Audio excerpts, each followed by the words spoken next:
couple of general announcements. Next Monday, this coming Monday, we will switch the tutorial for a lecture. So we will have Monday a lecture, and it will not be in H45, it will be in H43. So this is, what is this, June 29th?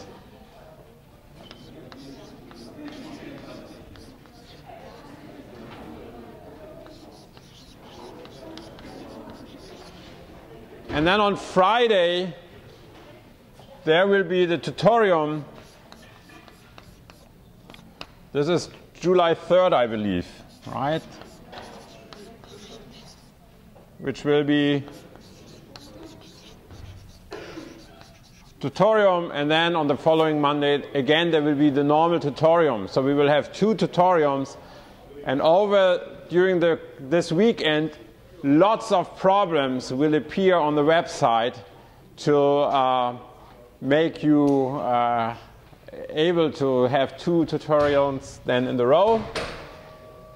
The other thing I would like to announce is that today we will continue to learn about some transition metal catalyzed reactions. I will put a very extensive handout in the net, much more extensive than things we will cover. Because of the reactions we will look at today, I will put additional examples I have collected over the years, and then some friends and colleagues of mine have also contributed to the overall script we have here. And so I put everything in there for you. The idea is that you just recognize the reactions we have been talking about and look at the examples and see if you understand them, rather than, again, going in details through everything. We talked also already a little bit about general mechanisms when we looked at the hydrogenation the last time. In this script, in the beginning of that are listed all the mechanistic steps which are involved in organometallic reactions. Again, I will not go through this now step by step. Rather, when we look at the reactions I'm going to present now, we will see these basic elemental steps again, and I will point them out. But in the script, on the first 10 pages or so, you have a detailed listing and explanation of all these elemental steps separately. So make good use out of this. And with this, let's start. We looked last time already at the palladium catalyzed hydrogenation, and we've been through this mechanism of oxidative addition, then insertion into the alkene and reductive elimination.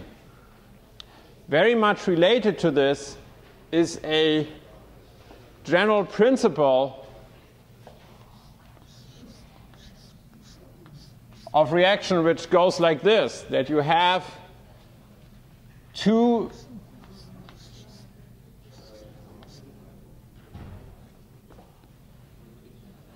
different components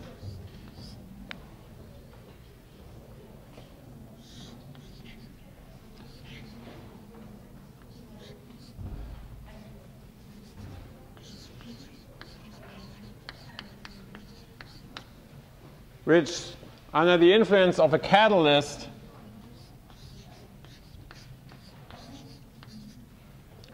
will give you a so-called cross-coupling reaction where you are forming new carbon-carbon bonds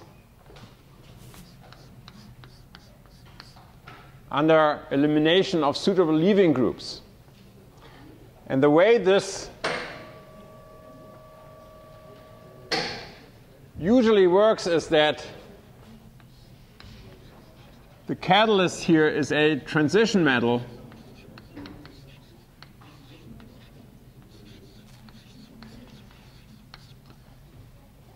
and one of the components here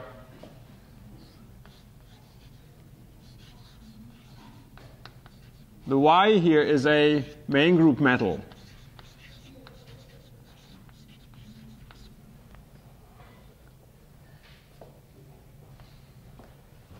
And the way these reactions all work is that you have a component where you have an aryl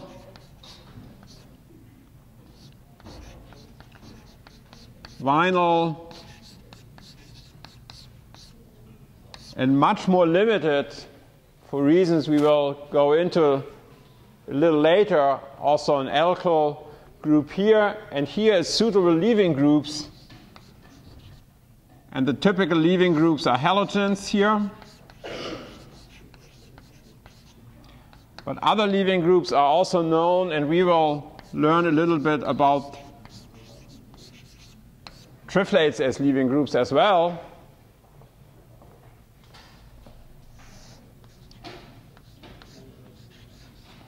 And then with your transition metal, and we will focus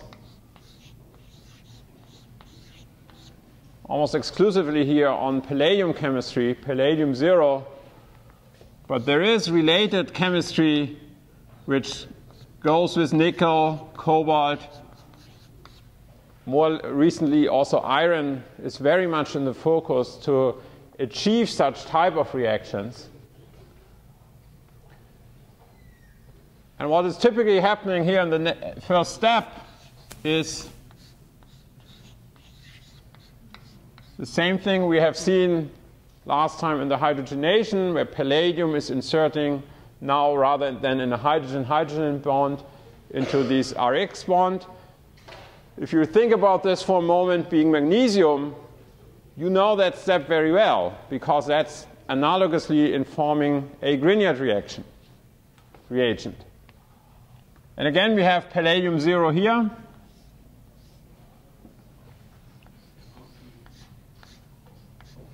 And by doing this, we increase the oxidation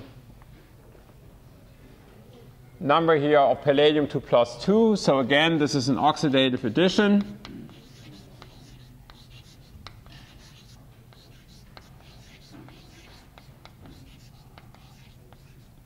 And in just a moment, we will go through this again, how to count electrons on metals, how to determine oxidation states. I would like to provide some general rules here as well.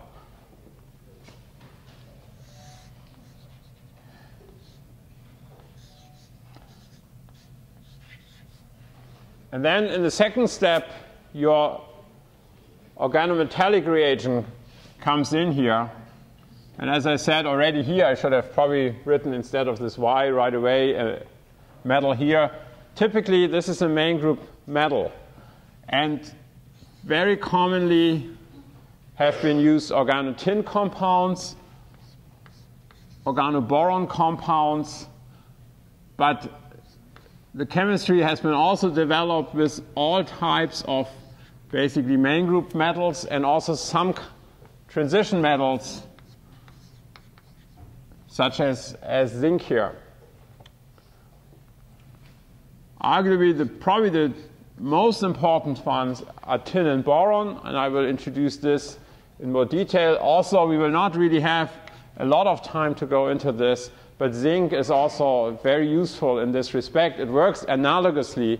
So again, I will present tin and boron couplings, but zinc is also has become very, very useful. And what is happening here is that these two components react with each other in a way that they exchange ligands. So what they do here is that the R group is migrating to palladium, and our leaving group X here is migrating to the metal. And the reason that happens is, I think, relatively good to follow. Transition metals are regarded as soft. Palladium, nickel, all these are soft. carbon substituents are also regarded as soft. But the halides here are typically hard. And obviously our main group metal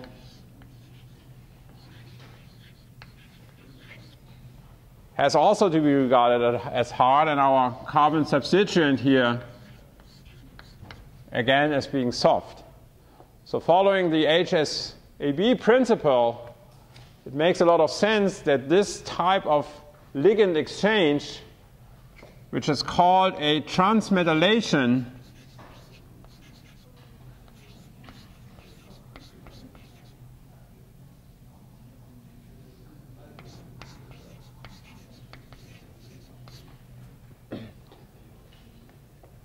because basically this R group is metallated by one metal and now it's metallated by the other one, that this occurs in this way because obviously now we have here the hard-hard interaction.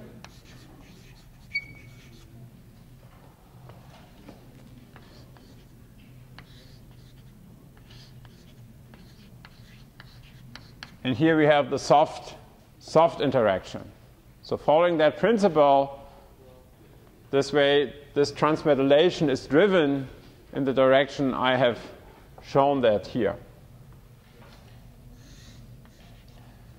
And then in the final step, so again here the palladium is still +2. And then in the final step, under elimination and regeneration of our palladium 0 catalyst, we will form the new carbon-carbon bond. So do the coupling of our two carbon fragments. And because now here we go from palladium +2 to palladium 0, this is being, again, the step of the reductive elimination.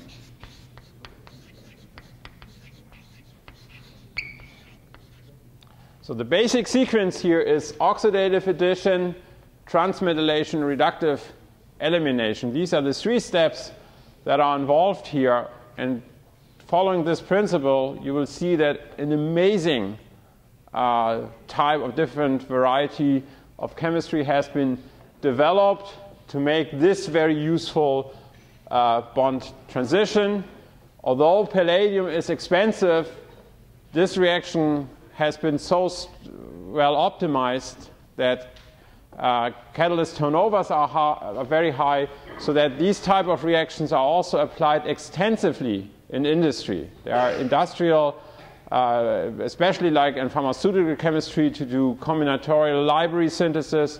Such cross-coupling reactions are applied very much, but also on large-scale, ton-scale chemistry, there are applications of this type of reactions. So you can see that if we go through this here, there's a little bit electron counting involved, and we have to be able to see and convince ourselves that this type of species should be a palladium 2 species, that if you go from here to here, indeed, we do a formal reduction, so something has to be oxidized here as well. So let's very briefly count a little bit electrons.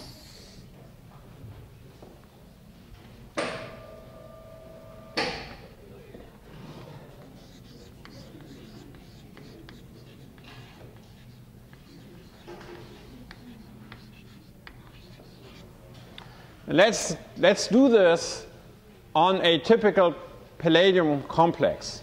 So usually what we have to consider is we have to consider the metal and we have to consider the ligands. So let's do this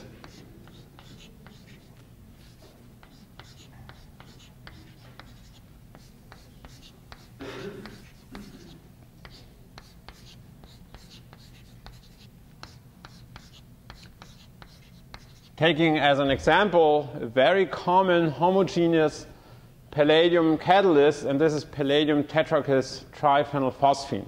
Maybe you have learned about this in inorganic chemistry already. There are two aspects we have to consider here. That the one thing is each metal likes to take a certain number of ligands in just for geometrical reasons. And for example, palladium typically forms square planar complexes. So the number of ligands it would like to take here are 4.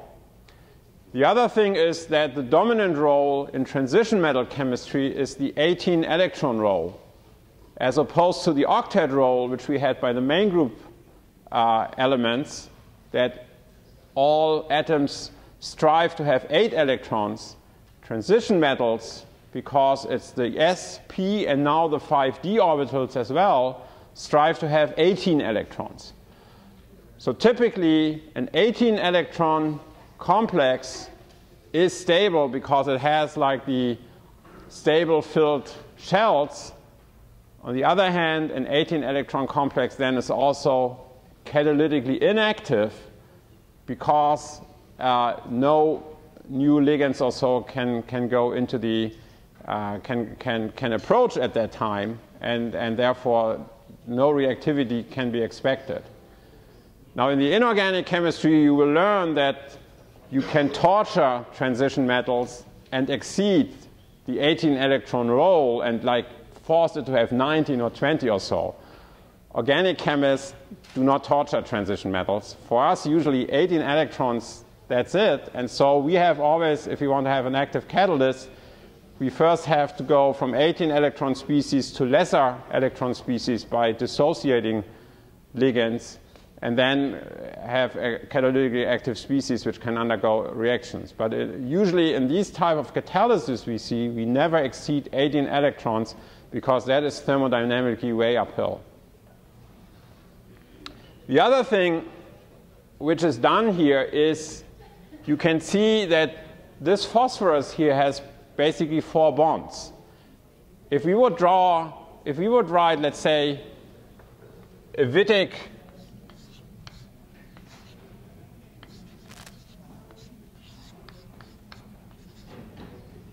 if we would draw the Wittig reagent, right? For sure, we would give the phosphorus a charge here. If you do this with transition metals, you usually don't do this because it gets, first of all, it's a formalism. The ligand donates electron density to the metal, but the metal donates also electron density back. And also, it would simply get too confusing to have all these charges. So the one thing you have to be able is to recognize what type of ligands that is, and you have to recognize if that basically should have a charge or should not have a charge or whatsoever. And so the first thing to realize is that there are neutral ligands and that there are anionic ligands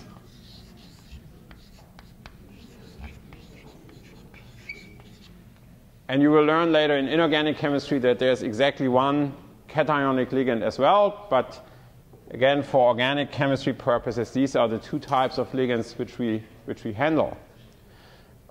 And the way to very easily see if you have a neutral ligand or an anionic ligand is that in your mind, you always cut off the ligand in the way that you give the electron pair to the ligand and not to the metal. So in this way, if I do this here, you can see I'm cutting off neutral triphenylphosphine. So triphenylphosphine is a neutral ligand.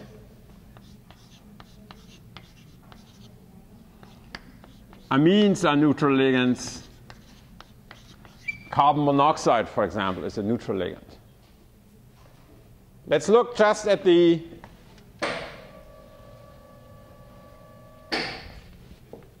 species here, and let me just fill this a little bit with life.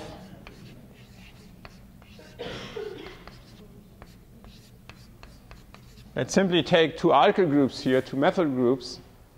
Now again, following the same principle, I cut this off. So here you see that I'm now cutting off methyl minus. So this is basically the equivalent of cutting off CH3 minus here. And so therefore, this is an anionic ligand. And so typically the anionic ligands are alkyl, vinyl, aryl groups. So more or less all carbon ligands, carbon substituents are anionic, cyanide, and then of course halides, alcoholates are typically anionic here. And so again, if both of these species do not bear a charge, are neutral to the outside, then here you can immediately see that we are taking off two anionic ligands with a formal charge of -1. So the oxidative state of palladium must be formally 2. But here I have 4 neutral ligands around. And this means that the oxidative state of palladium must be 0 here. And you see why that takes a little bit used to it, because more or less, of course, if the whole complex is charged or so, you have to denote the charge on the outside, if it's ionic or neutral. But if it is neutral, it's not obvious to see, unless you look carefully what type of ligands you have on there, what the oxidative state of your metal is. So then let's look how this complex works on with respect to the 18 electron rules. So palladium 0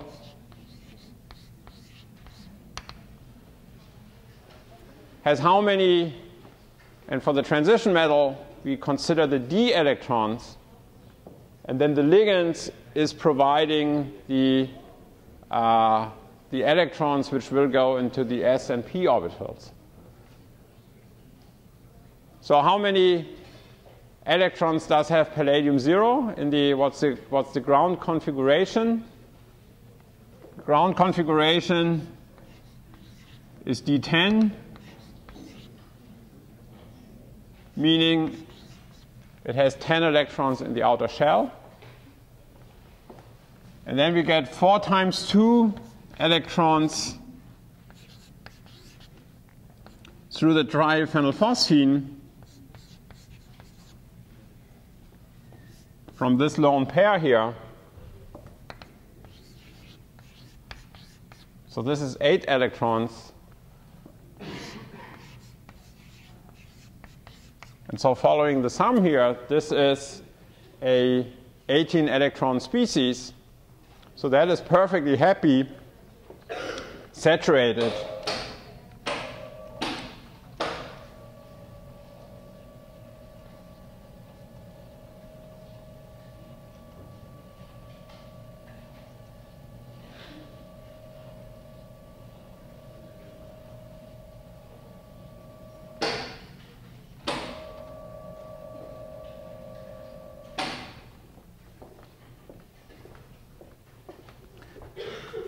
And so therefore, if we attempt now to do a reaction,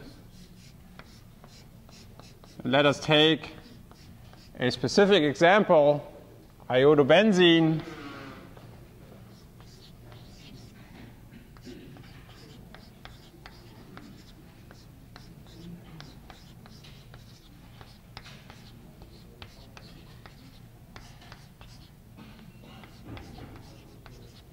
plus our palladium 0 complex, where in principle you would expect oxidative addition.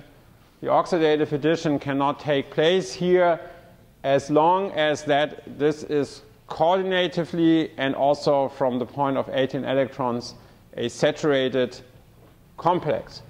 So what has to be happening first, and in transition metals catalyst, this is of course a dynamic equilibrium. Ligand association and dissociation readily takes place. And so in order to come here to the catalytically active species, which we need for the oxidative addition,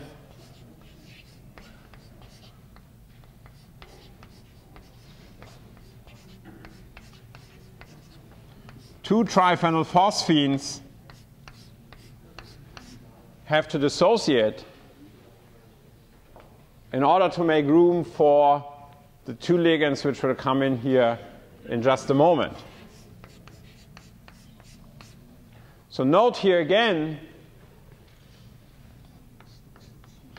palladium is in the oxidative state of 0. Palladium is still in the oxidative state of 0. The dissociation of the neutral ligands has not changed anything here. However, here it is an 18-electron complex. Here, because it has lost 4 electrons from the phosphine, it's a 14-electron complex. And such unsaturated metal complexes are then highly reactive for catalysis. And so in this case,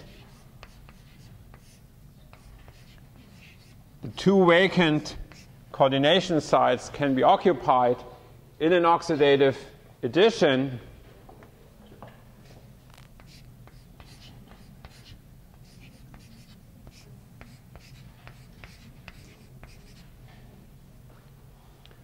to form this species.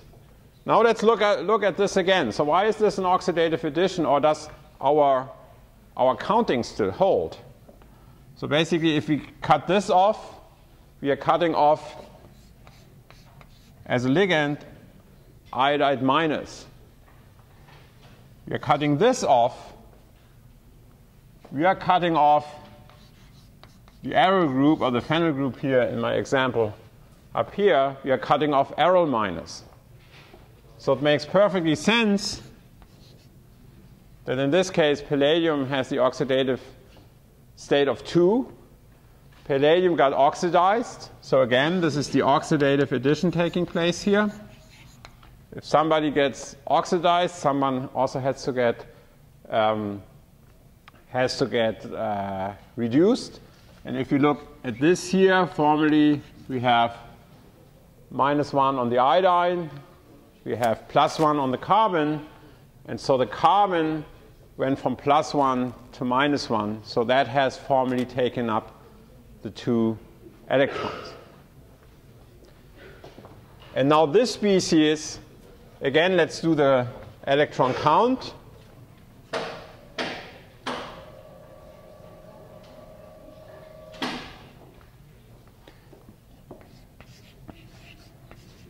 Palladium in the oxidative state of 2 is D8. So we have 8 electrons, and then we have 4 ligands which are donating 2 electrons.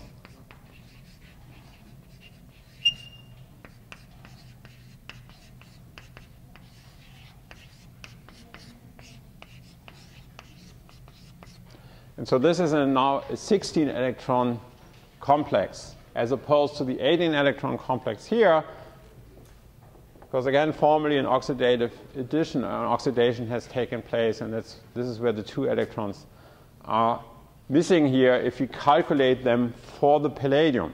Right? What we are doing here is that we are calculating formally the electrons which are located on palladium. So again, keep in mind that this is a formalism, but it's a formalism which works very well in describing these type of reactions. And now this is a very, very useful species. And now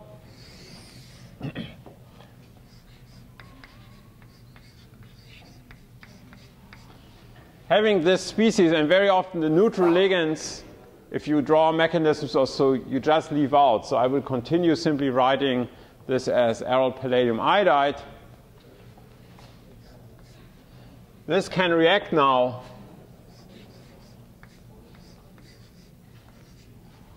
with a second species.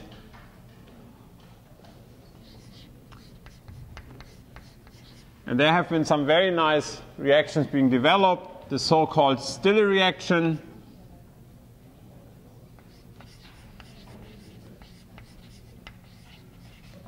is making use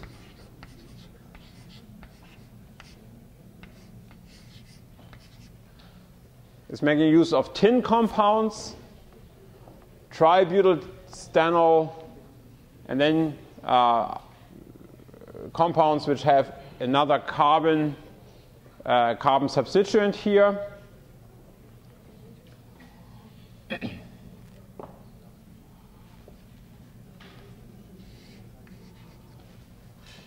And then let me just finish here. What we already said is you're doing the transmetallation.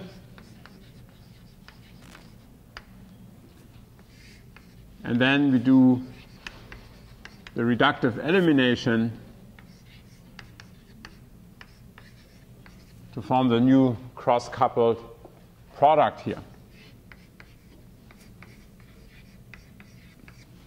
So now let's look at the specifics here. So the first species you can transmetallate are tin compounds. Tin usually has 4 substituents, and the species you transmetallate usually have always 3 butyl groups here and then 1 R group here. Now the question immediately is, if one of the organic residues is now being transferred to the palladium, obviously we have, in this case, we have 2 different types of substituents here. Which one will transfer? And the very simple rule here is that you choose as the R2, you choose aryl or vinyl substituents, sp2 hybridized carbon on the tin, while here you have an alkyl group, and alkyl groups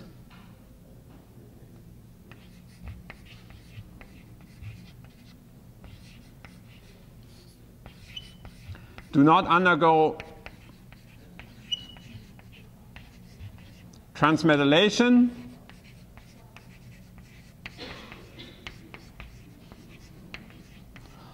or at least, to put it in other words, they are much, much slower than transmetallating a aryl or a vinyl group. So if you have the scenario tributyl tin aryl or tributyl tin vinyl, this works a lot better than if you have, let's say, a tetraalkyl tin compounds. These are usually not very useful in these type of reactions. And so here in this transmetallation, in this case, now we will inject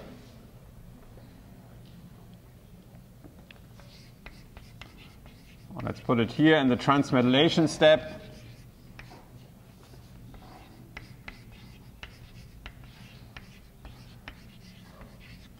In this case, you eliminate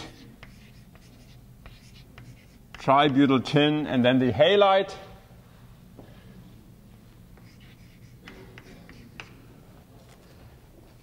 And as we pointed already out from the soft-hard concept, this is a favorable interaction because you're forming a very strong tin-halide bond in order to do this type of transmetallation. The Stilly reaction was discovered in the 70s, end of 60s, beginning of the 70s.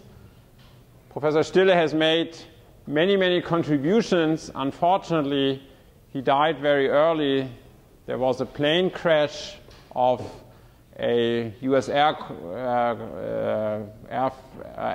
in the 80s. I'm not totally sure when it was. I don't completely recall it, but you can look it up. And Professor Stilly was on board and died in this plane crash.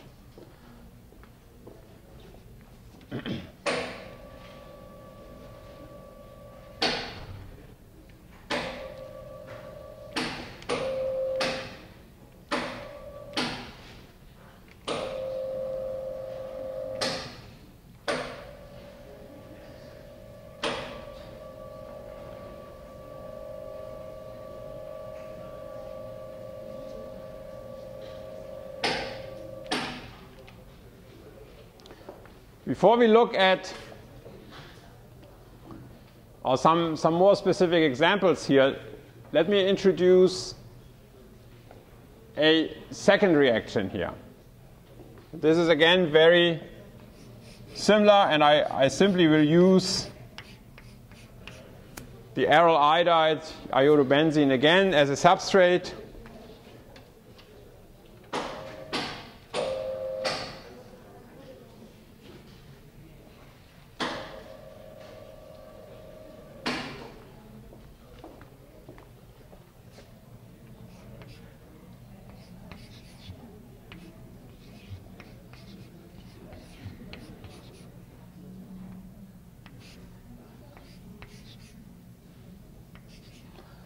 Another type of organometallic compound you can use is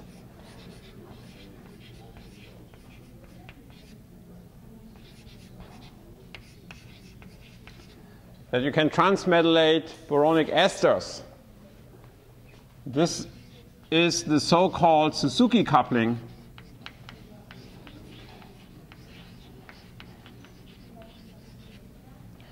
And this coupling is probably the industrially most used coupling of all these couplings I'm going to present you. It is as effective as the Stilly coupling is, but one of the big problems the Stilly coupling has is that you're dealing with organotin compounds. And organotin compounds are toxic, and not only that they are toxic, they also cross because they are so unpolar, they cross the blood-brain barrier very easily. And so whenever you work with organotin compounds, you have to take great care.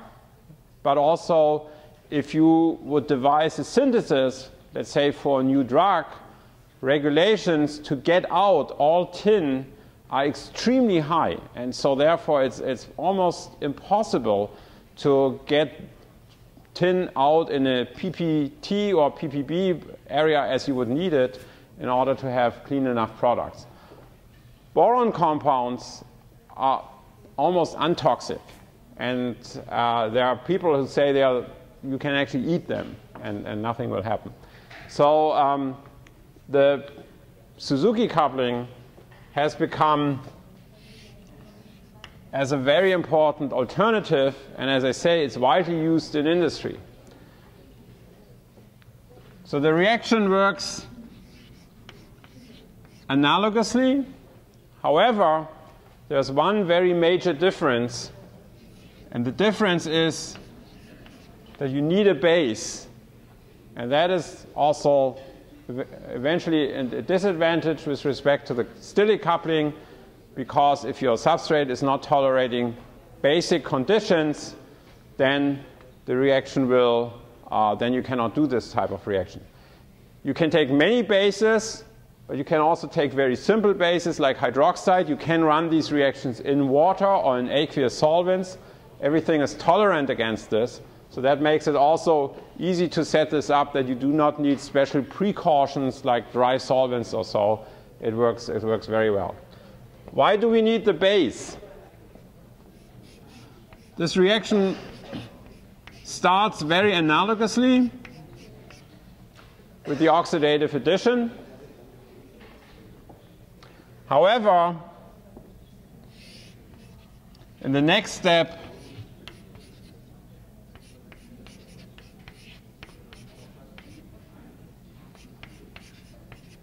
the transmetallation of your boronic ester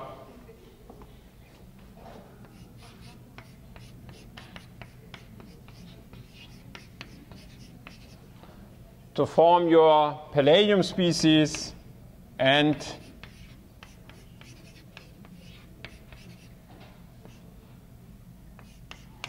the corresponding borane salt, this step does not take place. The boronic esters are not being transmetallated.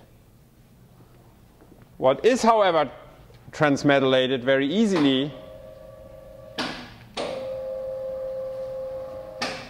is the corresponding 8 complexes, and this is what you need the base for, because your base will react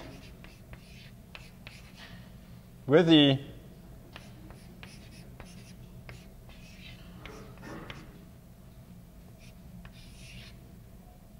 boronic acid to form such an 8 complex.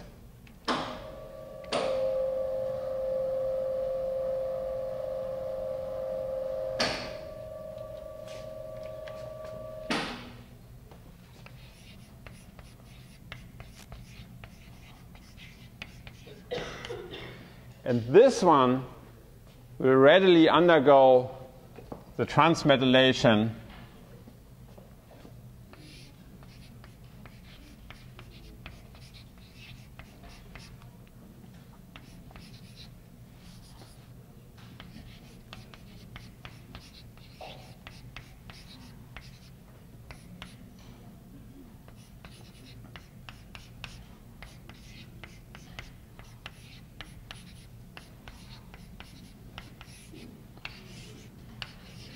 to give the corresponding borate salt here, and then your organometallic species, which after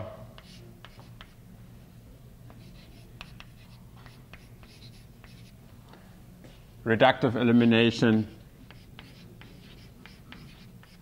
will form the product. So that's conceptually very important difference here, which you should which I would like to point out here.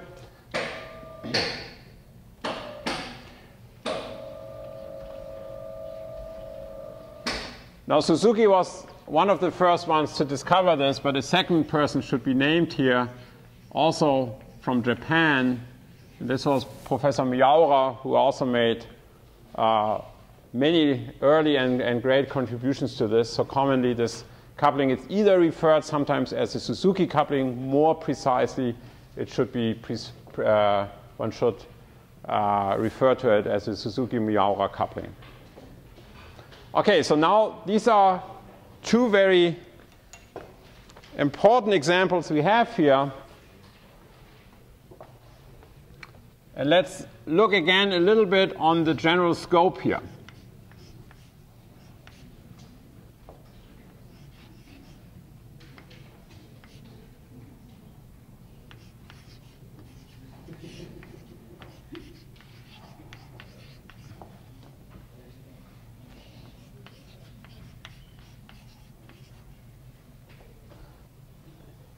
The first thing we have not really discussed yet is what types of halides or can I take here. And I've shown you the example with the aromatic halides. Equally well work vinyl halides. However,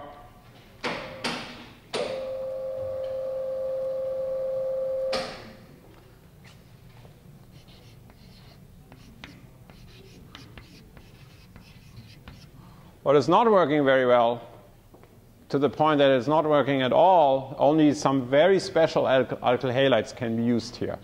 So this is the one important thing you have to remember. The reason the alkyl halides are not working is the following. It's not that the first step is not occurring. Oxidative addition works also well on an sp3 halide atom here.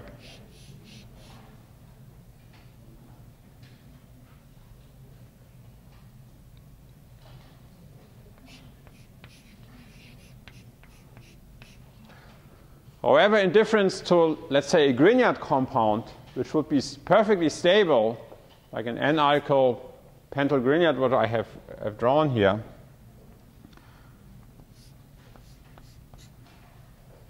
organopalladium compounds are not. And the reason for this is in another elemental key step, which we will see, which we will come to appreciate in a different coupling reaction I will show you later, is that whenever in beta position to the palladium, when there is a hydrogen, then this species will undergo elimination.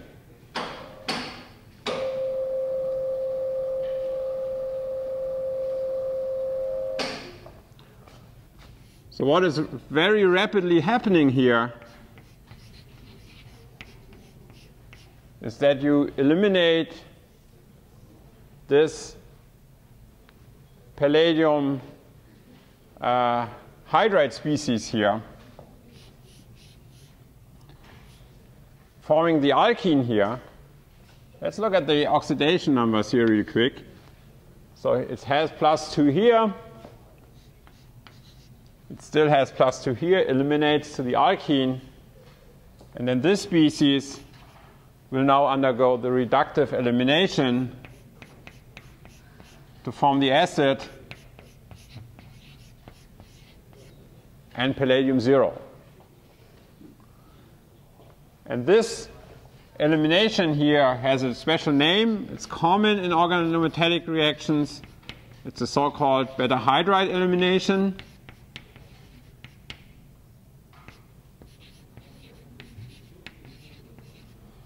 But because of that complications, you cannot use alkyl halides in these type of reactions. And note that if you have a double bond here, for example, so if you have a vinyl halide, then this beta hydride elimination, which would form the alkyne, on the board at least it would be possible to write this down, but this is something which experimentally is not being observed.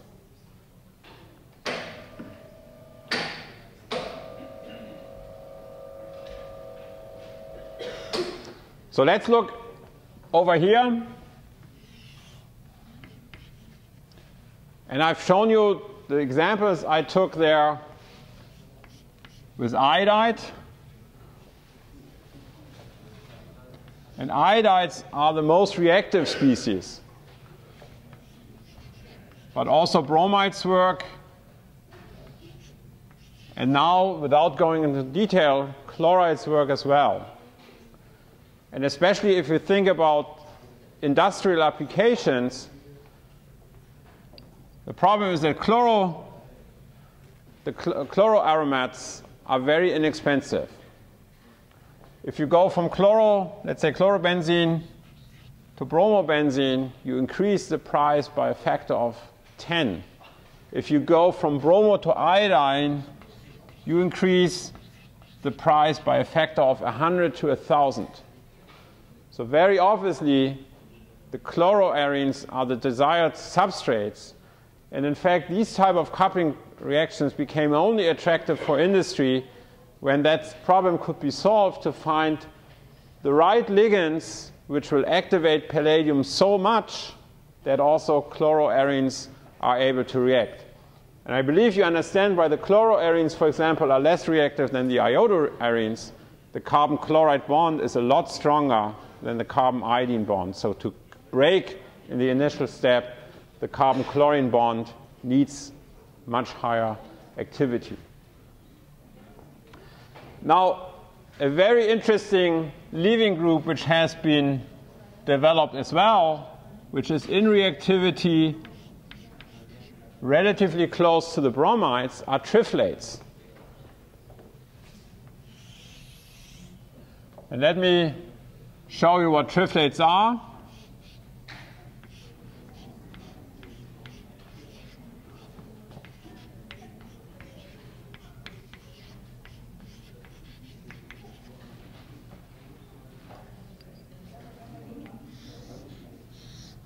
So this is the triflate substituent, which is derived from trifluorosulfonic acid. And so, for example, aryl triflates, if you take now phenol and treat it with triflic anhydride to make the corresponding aryl triflate, are also very good substrates. And in the same token, enol triflates work as well. Again, enol triflates will very easily undergo, same thing like vinyl bromides would do this, will undergo the oxidative addition to form a species like this. And what that makes, of course, what is very attractive in this is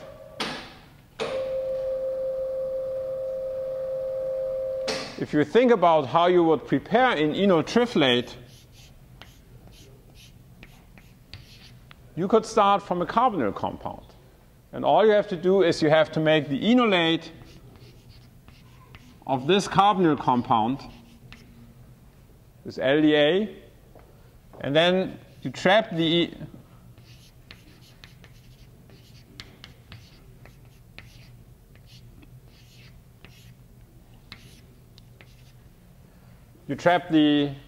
enolate with the triflic anhydride.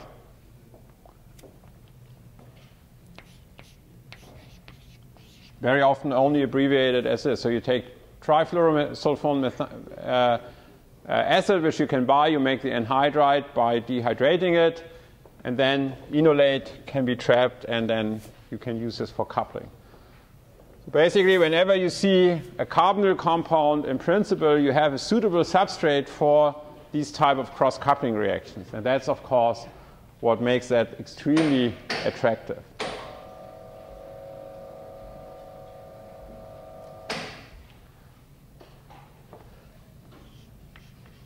Now, what can we use here for type of carbon substituents?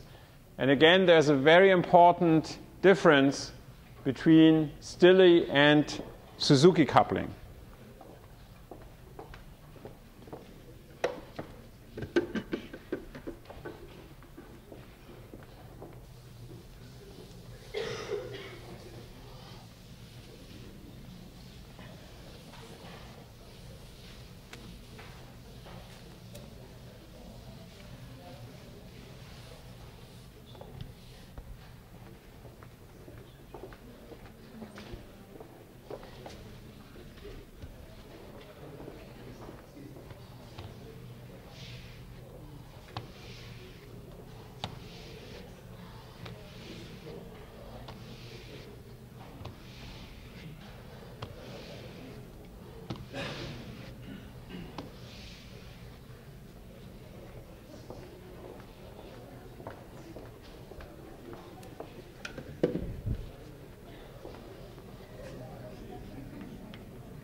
So the Stilly coupling on this side here will tolerate especially well aryl and vinyl substituents. And for reasons we talked about already, it will not tolerate the alkyl substituents because transmetallation is a lot slower. And also you would start interfering with your tributyl tin residue. And the reason you always see this tributyl tin residue is that you can prepare such alkyl, such aryl or vinyl compounds by doing coupling reactions of Grignards, for example, with tributyl tin chloride. And that is commercially readily available, very inexpensive. This is why you always see this tributyl group in here, which is a non-transferable group in the Stilly reaction. So here we have aryl and vinyls.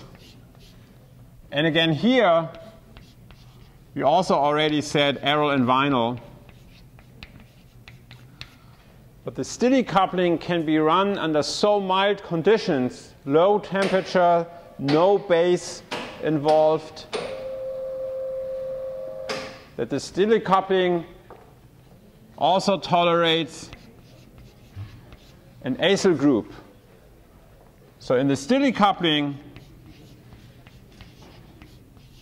you can also use as substrates acid chlorides. And I believe you will also agree immediately that this is a very useful extension. Oxidative addition in principle works in the analogous fashion. You form such acyl palladium complexes, species, which then undergo transmetallation and so on in the completely analogous way. And they are stable. However, if you have cross-coupling conditions like the Suzuki coupling where you need a base, obviously acid chlorides would not be compatible with this. So that's a nice feature on this side.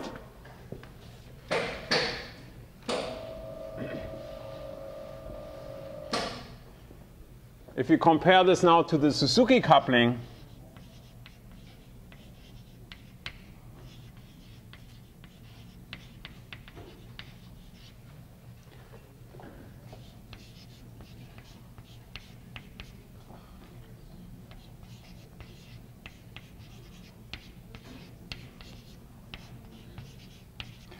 first of all, most commonly people use boronic esters here.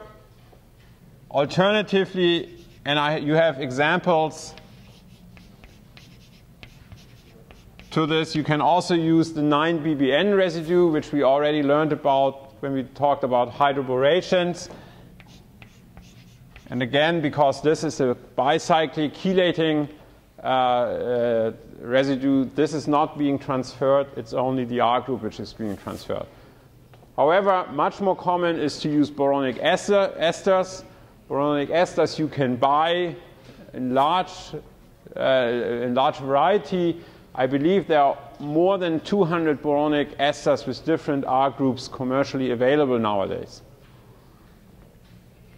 And again, the idea is that only the carbon substituents gets transferred in the transmetallation, and the alkoxy substituents forming such a strong bond with the boron here are not being transferred in the coupling reaction.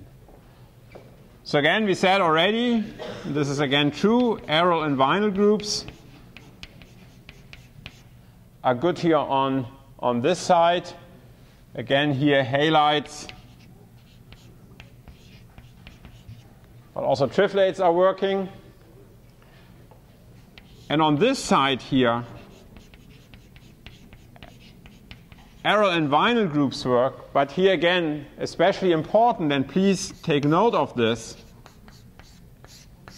the Suzuki coupling allows you also to make a cross-coupling with alkyl boronic esters. It's the only coupling reaction which reliably allows this. And again, very importantly, we need base. Without base, it's not working. You need to be able to form the 8 complex of your boronic ester.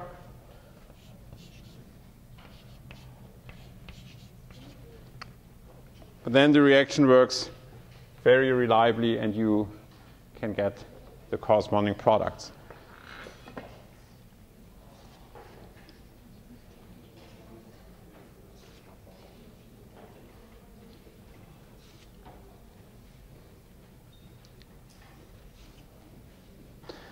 And for specific examples, again, please look at the handouts I will put onto the net, because there are tons of specific reactions in there. Without that, I would like to go in great detail now through them, through the specific examples.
Now there's a third coupling reaction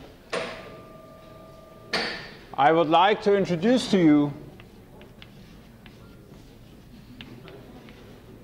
And this is the so-called Heck reaction. And this is, to my understanding, an interesting case where you make a great discovery way ahead of your time. And with this, nobody really appreciates it.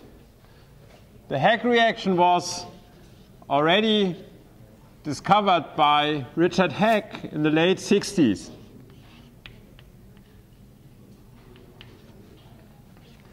And at this time, catalysis was not really recognized as a very important method. And only 20, 25 years later, in the 80s, suddenly people realized what a treasure this type of coupling reactions are. At this time, also the Suzuki, the Stilly coupling had appeared and matured to very good processes. And only then people realized what could be done. But all the principles which we still use today in general in this Heck reaction I will show you in a moment, but also for these type of cross-coupling reactions, for example, recognition of oxidative addition and so on, was already discovered in this time, and the Heck reaction is a very major contributor to these developments.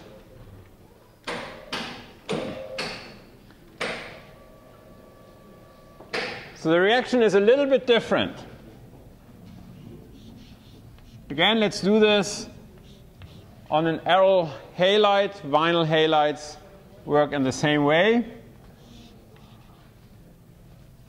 But rather than coupling a second metal species, or a metal species now, what you are coupling is an alkene.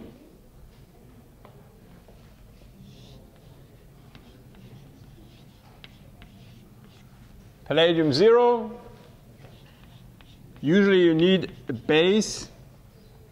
You will see in a moment why this is. And what you're getting out of this is the coupled product between the aryl and the alkene group here.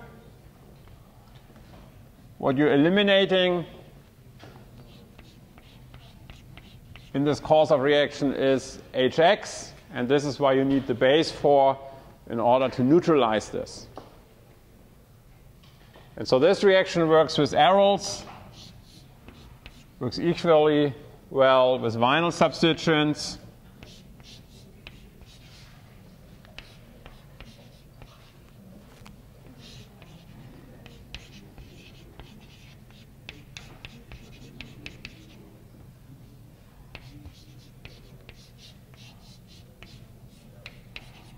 To form structures of this type.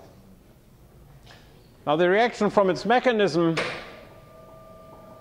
works in part similar to the cross-coupling reactions we have seen above, but it works in a very important step in a different way. So let's look at this.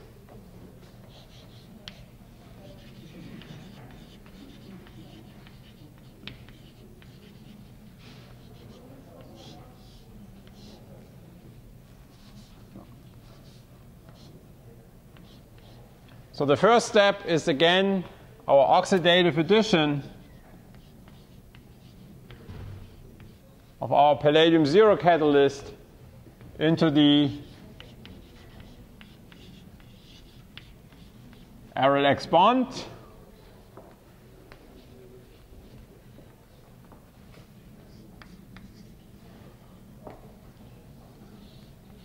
However, now we do not have a transmetallation step, obviously, because we do not have a second metal species present. However, what we have is we have an alkene now. And this alkene, as a pi ligand,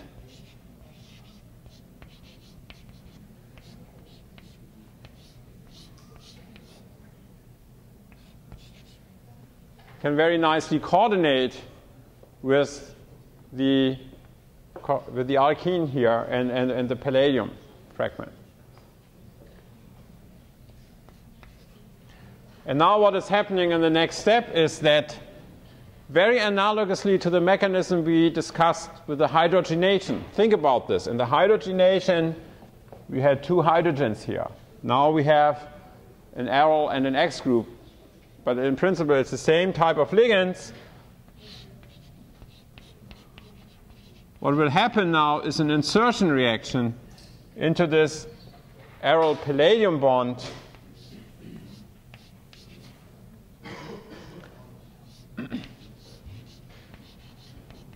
And the aryl group and the palladium fragment will add to the double bond here. Now again, in this insertion reaction, nothing is changing with the oxidation number of palladium. Palladium has still two negative ligands on there, so it still has to be oxidation number +2. The one thing you might wonder is, why is the aryl group adding here? Why is the palladium fragment adding on the other hand, on the other side?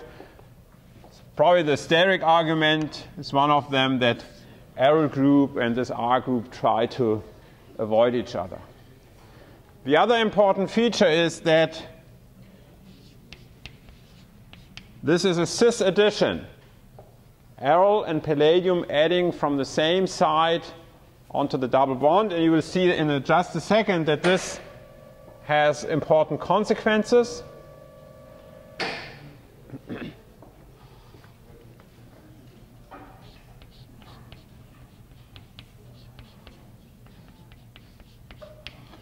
And now you can see that we have again a situation where we have an organopalladium species which has in the beta position a hydrogen. And this is what we already discussed, why we cannot use alkyl halides as substrates for the oxidative addition. Now we have an intermediate which again can undergo the beta hydride elimination.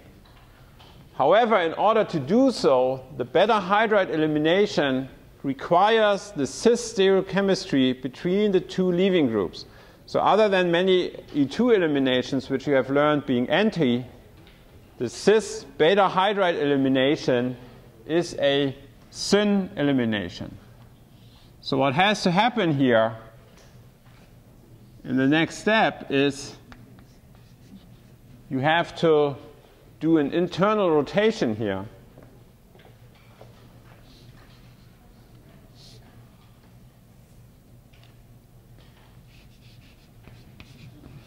In order to align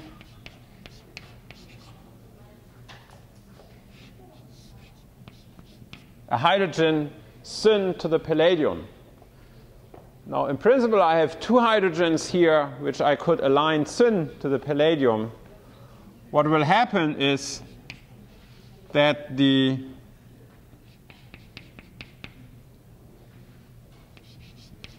again, the aryl group and the R group will take the biggest distance to each other. So the hydrogen will get eliminated in a way that aryl and R group have the smallest steric repulsion. So now we have the beta hydride elimination, which again is cis.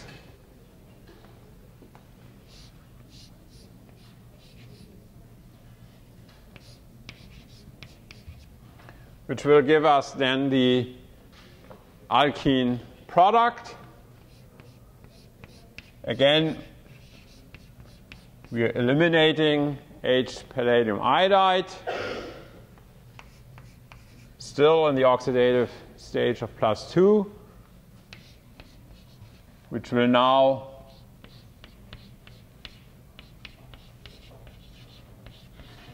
fragment into Hi and palladium 0, which regenerates the catalyst, which then can do the next catalytic cycle. And the Hi is neutralized by the amine, which you're using in this type of reaction. So very important, these two cis-type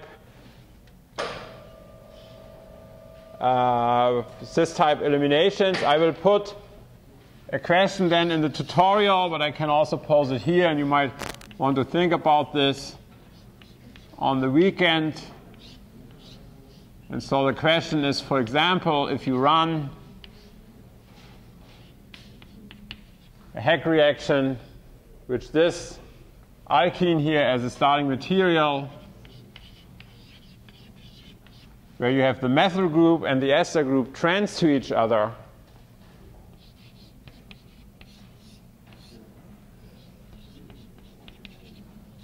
you should be able to conclude by the mechanism that in your product, in this case, the methyl group and the ester group have to be cis to each other, which is a consequence that your initial addition insertion reaction is cis, and that the elimination reaction is also a cis reaction.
Now the requirement for cis addition and cis elimination can also be seen if you try Heck reactions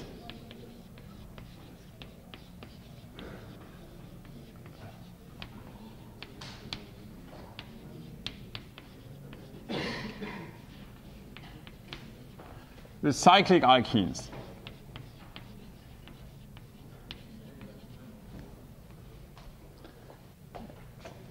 And so let's take as an example an application which is actually has led to the synthesis of a drug, of a blood aggregation inhibitor.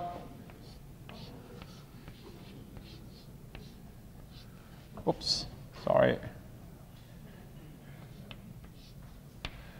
Which started doing a Heck reaction on 2,3-dihydrofuran with such aromatic halides.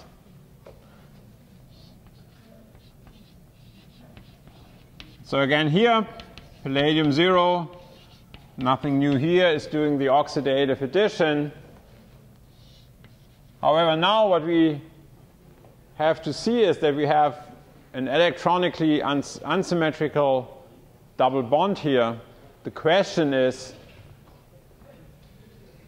on which carbon will add the aryl group, which carbon will add to the palladium fragment. Now, by very simple mesomeric structure considerations, one should see that this beta carbon here is an area of higher electron density, so this should have a formal negative charge.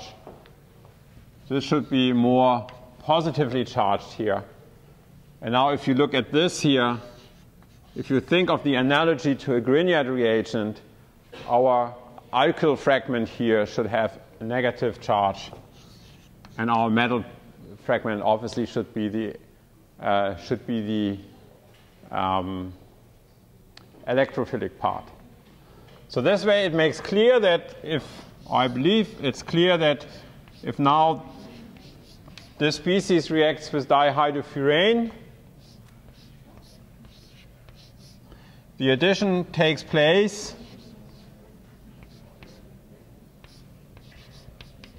with this regiochemistry.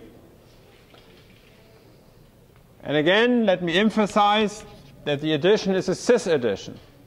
So the addition has to take place from the same side of the double bond.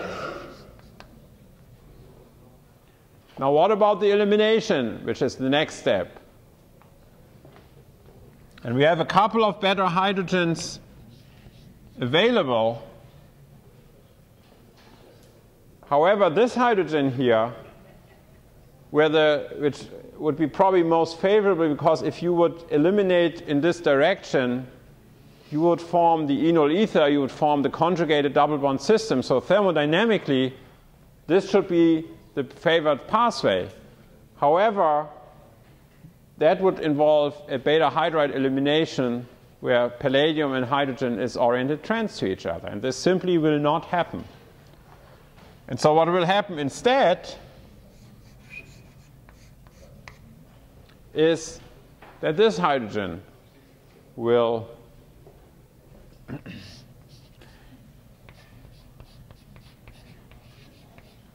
get eliminated. And let me do this step by step.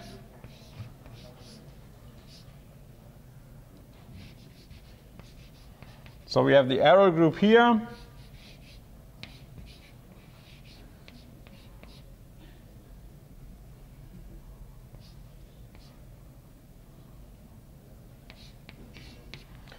And the palladium fragment is still first attached here, forms the double bond. And then in order to complete the beta hydride elimination, it would dissociate off, and your Heck product would be the one which has not the double bond in conjugation to the double bond, to the introduced aryl group, but it would have it here in this case, it would it here. However, interestingly enough, in this specific case, because I promised you we want to synthesize a drug in the end, in this specific case, if the reaction conditions are mild enough, the palladium can re-add it's still on the top side, so it will add still on the top side. But what it can do here, it can add in a way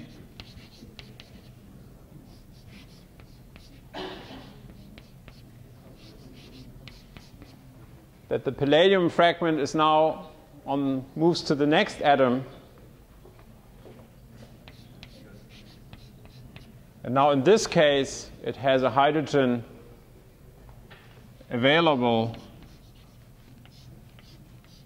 which can get eliminated so that you could form, again, a thermodynamically favored enol ether here and create this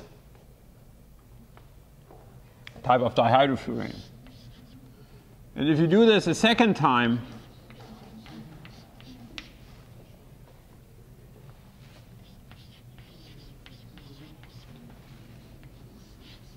you can run now this reaction again.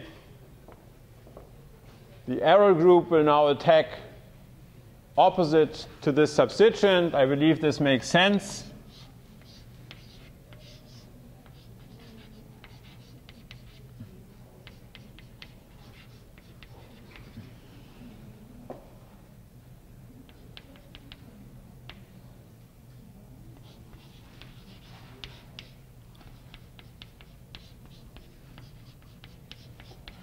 Again, for the same reason, elimination towards this side cannot occur because that hydrogen is trans to the palladium. Only elimination can occur to this side. And now depending on the conditions, one could have this alkene walk back to the enol ether position. But people have found conditions to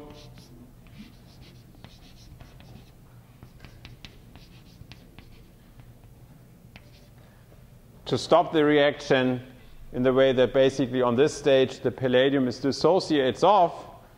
And so this way you are able to synthesize such diaryl 2,5-dihydrofurans in a very efficient manner. And with aryl equals phenyl and the other group equals naphthol, this is a drug which inhibits blood aggregation, the platelet aggregation, and so therefore this can be, this is actually on the market for avoiding thrombosis.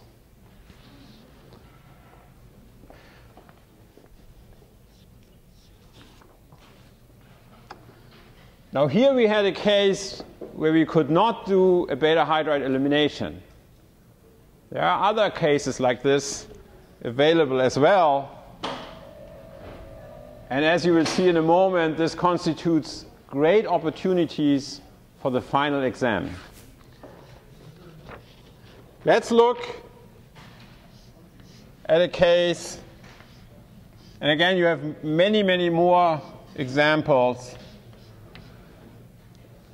in your handouts.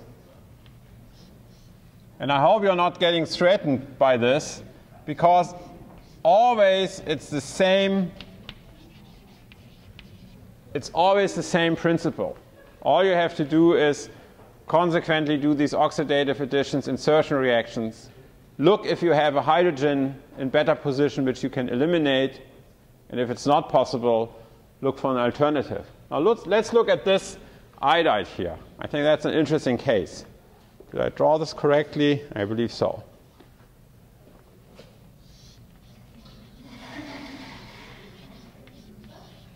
So what will happen if you treat this as palladium 0? And now we have enough of the alkenes here internally available, so this is an intramolecular Heck type reaction and not an intermolecular. That's intramolecular and not intermolecular, which is what we have seen before.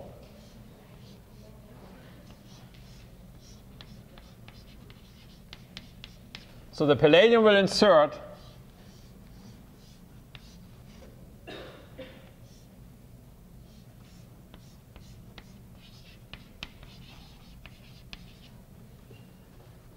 and now it has the possibility to look for an alkene or, as you will see in a moment, also an alkyne, because this reaction works with triple bonds as well as it does with double bonds. And now it has the possibility to look for a cyclization partner, which could be this one here,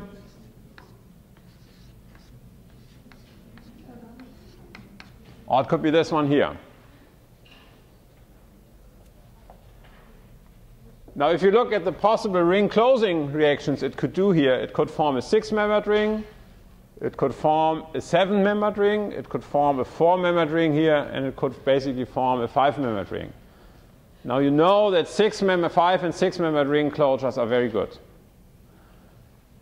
The 5-membered ring closure, you can also almost see geometrically, the compound would have to reach quite a bit around here. Usually ring closing reactions where you break the bond within the ring rather than ring closing reactions where you break away with the bond outside the ring are sterically favored. These are so-called exo and endo ring closures.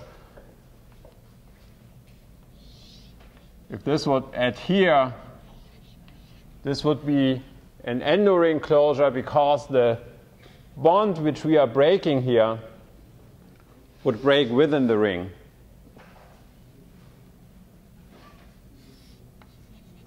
The ring closure to this side would be a so-called exo ring closure because we are forming the ring here between carbon 1 and 6, but we are breaking the bond outside the ring, and this is sterically always favored. So a good possibility would be here that we do the so-called 6-exo ring closure. 6 because we are forming a 6-membered ring, exo because the bond we are breaking in the process of the ring closure breaks outside of the ring. And if we want to do this really good, we can specify this carbon here. It's an sp carbon, which is called a digonal carbon.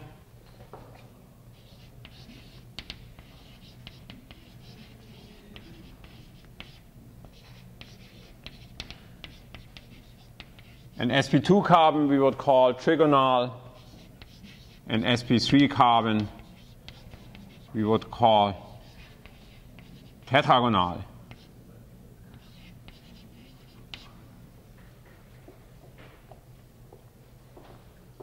So it's a little bit like with Onkel Scrooge. We have Dick, Trick, and Tet. In German, we have Tick, Trick, and Track. What is the nephews of Uncle Scrooge in English? Huey, Dewey, and Louie. Ah, oh, so you see the German translation much better for remembering this. Okay, so we have digonal, trigonal, and in principle tetragonal ring closures. In this case, we have a digonal ring closure, and now let's do this. And again, if you do such problems, work it through slowly, make numbers on the atoms. We know now we have to make a 6-membered ring. So let's draw the 6-membered ring. Again, put numbers here, right? So we know on the atom 4 we have 2 methyl groups here. The atom 6 is connected to 7. So this underwent the oxidative this underwent the addition of the palladium fragment. So to 6, 1 and 6 is together, and then on carbon 7,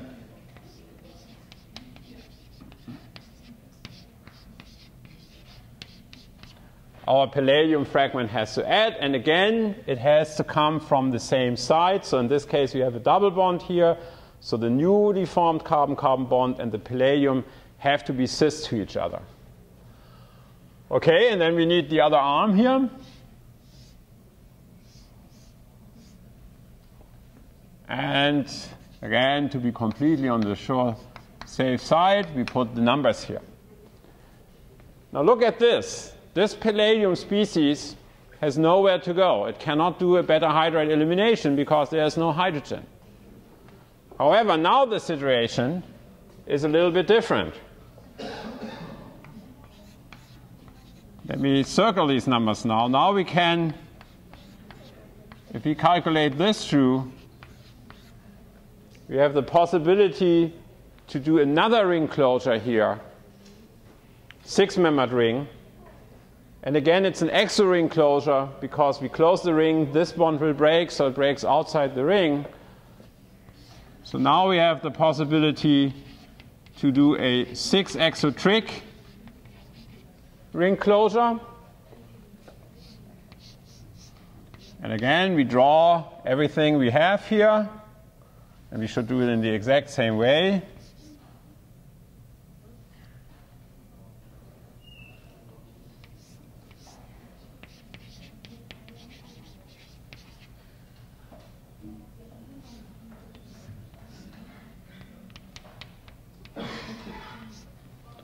So we have the possibility of closing this.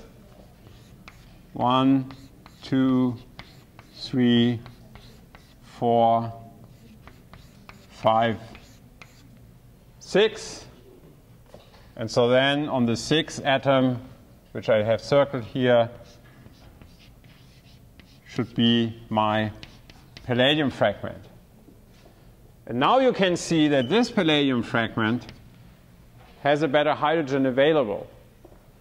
And I can rotate, of course, around this bond to align them properly. So now the elimination should happen.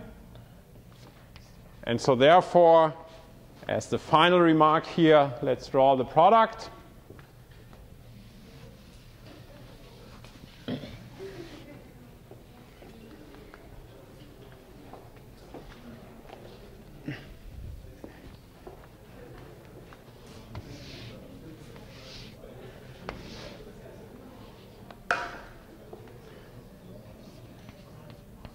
Now better elimination can occur.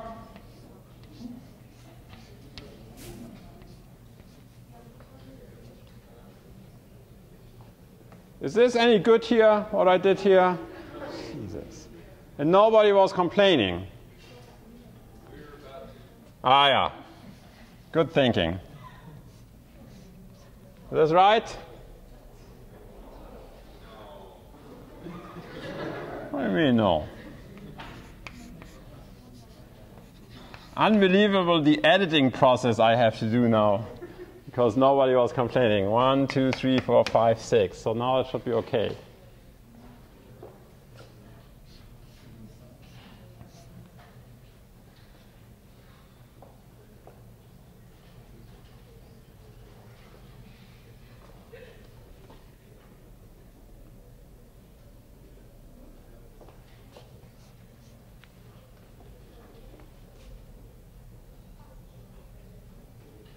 So we've been forming this.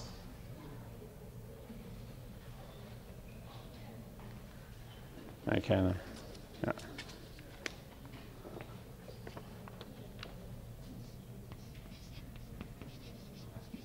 And then we've been forming this. So I think this should be correct. You have that example. Yeah, but it is. You have that example in the handouts as well. People have been incredible, imaginative in setting up such cascades. We have only made 2 rings here. There are examples, and I will put one in the tutorial because I like this so much. There are examples where you make like 6 or 7 rings, but it always goes by the same principle. And so I encourage you then to work through such problems. You will see it's not as hard. And you can also see that the complexity of these structures you can get this way is quite impressive. So with this, I hope you have a wonderful weekend. I hear the weather will be a little better, but of course no excuses not to look at the tutorials. Next Monday, again lecture, then Tuesday lecture, and Friday only will be the tutorial. Okay, thanks.